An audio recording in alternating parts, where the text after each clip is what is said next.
How's it going, everybody? I am Donut. As always, this is a Black Lives Matter, All Cops Are Bastards, and trans rights supporting channel. If you're not supporting that shit, fucking kill yourself. We're reading some Atsuize Tenma. You're on fire, Tenma. Tenma versus Hongo. Okay, who's this guy gonna be? And oh, okay, he's got a sister. So okay, he's got a bunch of sisters actually. But ooh, got a cake. Somebody's birthday. It's a Christmas cake. Okay, no, it's Christmas. Dad's not here for fucking Christmas. Jesus Christ. Oh, okay, it's not Christmas today, but it will be in just 10 more days. Okay, so we're throwing a Christmas party. Okay. But okay, so it's gonna be a Christmas kind of chapter maybe. Okay, you can have that cake for lunch. Okay, so you're just practicing. Yeah, like you said, but I thought this was gonna be for the party, but apparently not. Okay, we're just taking a cake. Well, I guess, did you go get a bag to put it in from a, like you went to a store to get a bag to put it in? Maybe you just had it in your house, I don't know. What? Oh my god. Okay, apparently a private school can just buy a sidewalk and be like, this is only for our kids. You're not allowed to walk here. That is insane. Like, yeah, they just have a tiny little wooden platform. Crazy. And my god, this is the first time in my life I've seen guardrails that make sense. These are guardrails that are in front of a sidewalk. I've never seen that before in my entire life. Every guardrail we have in the US is designed specifically to kill people. It's not designed to save people. It's designed to murder. It's crazy. We have them on the other side so that way the car can plow through people in order to soften the blow to the car. It's fucking nuts, but we prioritize the safety of the car over the safety of a person, because, I don't know, fucking more money to fix a car, I guess, but if a person dies, who gives a shit? But it's the first time I've seen where they're actually meant to protect somebody and not just meant to protect the car, and meant to exclusively use human bodies as cushions.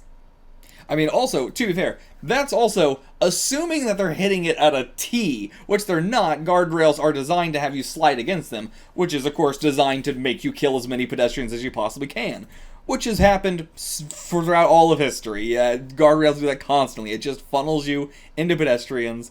Guardrails are just a way to kill as many people as possible. But okay, good. Getting infuriated over this. Hell yeah. Gonna, what am I thinking is gonna happen here? Is we gonna go up to the fucking president of the goddamn private school and be like, let's play Mahjong for the sidewalk?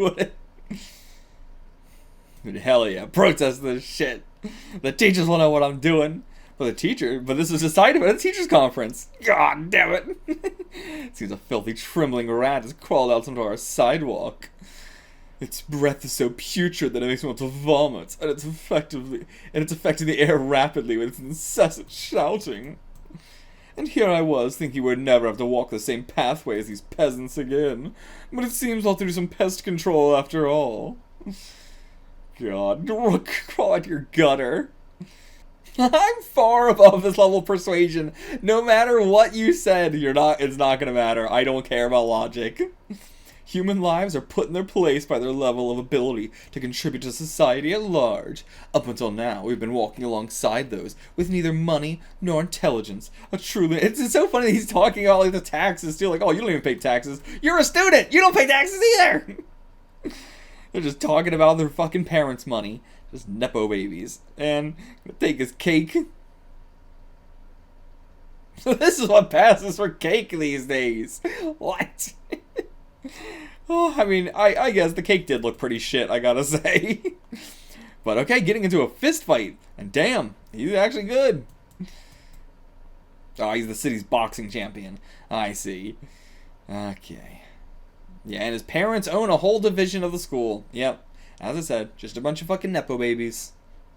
And classic Japanese students being like, listen, we're nothing, we're shit, we're dumb, we're fucking awful. We deserve to be in the gutter. But yeah, it's gonna be hard. It's gonna be hard getting through them. But okay, and what? Tim's little sister she's been hurt. She fell over trying to walk on the narrow pathway that used to get to school. God damn, I'm surprised she didn't get hit by a car or something. Lucky. Yeah, okay. You got a whole ambulance. Looks like she just hurt her leg a little bit. Yeah, she looks completely fine. Just scraped her knee up and they got an ambulance for her. God, it's like a fucking mountain, like a cliffside they're having to climb. I mean, that's how sidewalks feel in general anyway. Just being on a sidewalk does feel like you're on the edge of a cliff and you take one step off, you're dead.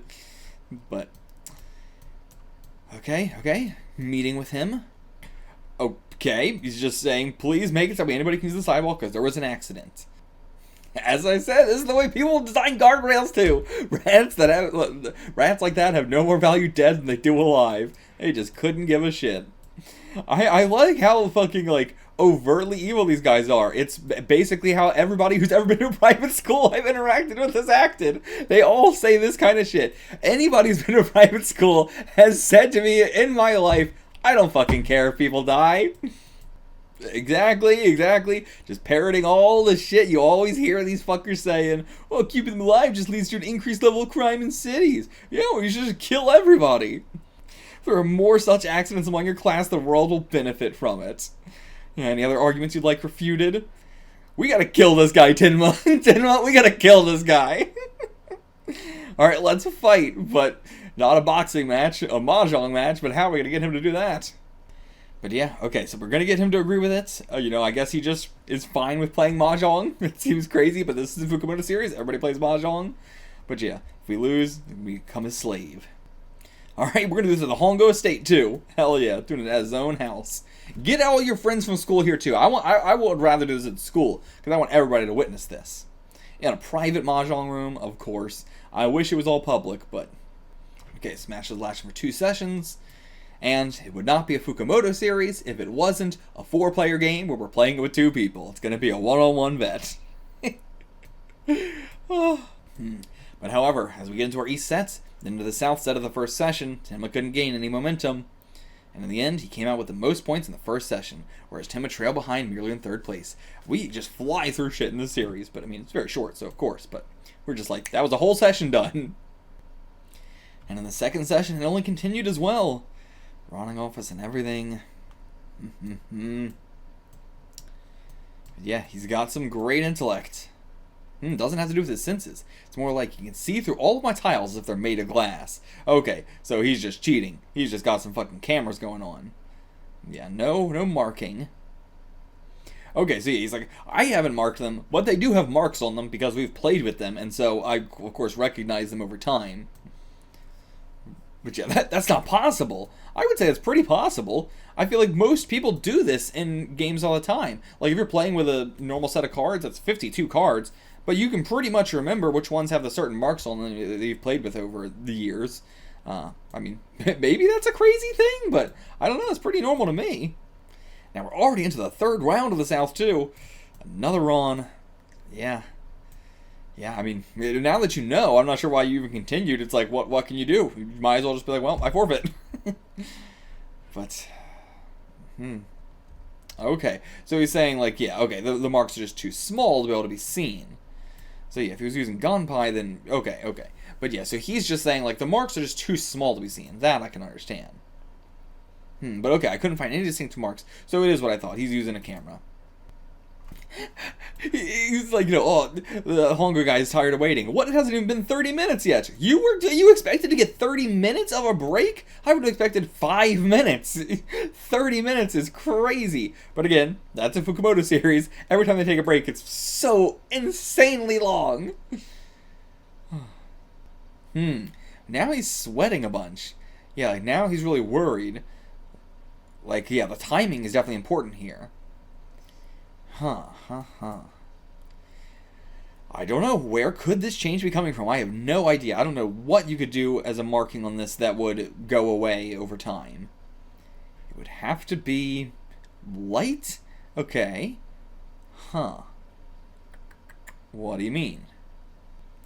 Okay, so we're saying it's like a, what's the writing that glows in the dark and stuff like that? I don't remember what that stuff is. But like, yeah, so it'd be the stuff that glows in the dark, and so he can only see it from his perspective, and the other students are always behind us, so they can't see him. How long did he put his own little symbol on the fucking Haku instead of just not? But yeah, that's also why he wanted it to be just a quick match. But why did he want it to be 2 sessions then? Him making it 2 sessions really feels like he fucked himself over. And once again, a situation where he needs a Yakuman in order to win here. But how do you do this? You can't just like block all these damn tiles. I mean, maybe you could just put a partition up, but I don't think he's gonna allow that. Okay, we just immediately deal in what we drew. Why? But yeah, just keeps dealing in what he draws over and over again. Deals in what he draws. Deals in what he draws. 3, 4, 5. And here's the clincher. He reaches with a tune. Is the tune what we need? Yeah, tune is mine. Huh.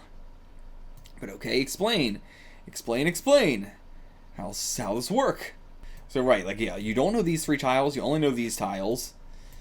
But... So those discards were what was already in his hand, not what he just drew? Okay, how'd he pull that off? Tenma's secret technique, the draw switch fake out. Okay, yeah, so we're just kind of doing all the stuff that we did from 10, but we're just doing it here, and then 10 just did it again. And okay, yeah, now that he's swapped out those tiles, boom, boom, boom, 1 of each. Tenma's comeback, a direct hit, Daisangen. Hell yeah. Crushed the preppy boy. Alright, now let us use that damn sidewalk. I love it too, because this is a plot I've never seen in a manga before, like over the sidewalk sort of thing. Even though, like, you know, everything else in this, I feel like was done better in 10, but yeah, it seems like now I'm getting the hook of our series. It's going to be, we need a Yakuman every time. We, you know, fast forward to the very end where he's in a bad spot, so we need the Yakuman to win. And then 3, I guess, would be, like, overcoming cheating. Alright. Hitting him with a good speech. Doubt it'll really mean anything to him, but maybe. We can hope. There's no way to measure the potential that we have. Awesome. I love this kid. Okay, I'll see you guys for the next chapter. Until then, get the fuck out of here.